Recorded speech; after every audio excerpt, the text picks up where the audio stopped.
ito. Nasasagutin ng mga Tagay ambassadors and ambassadors na pakinabangan ko. Okay. And another request, dahil po ang Tagay ay awit, hindi masasabing awit, hindi masasabing Tagay kung walang awit, nire-request din po namin, masayaw kayo, ay ilalagay po ang baso sa ulo dahil ang mga taga-Quezon, pag umaawit kasabay ng lambanog, kinokorona ang Tagay. Okay po ba yun?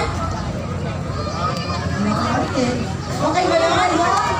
Okay. Okay. So, can we play the music now? Get ready to be an ambassadors to dance with them. Play mo po yung music.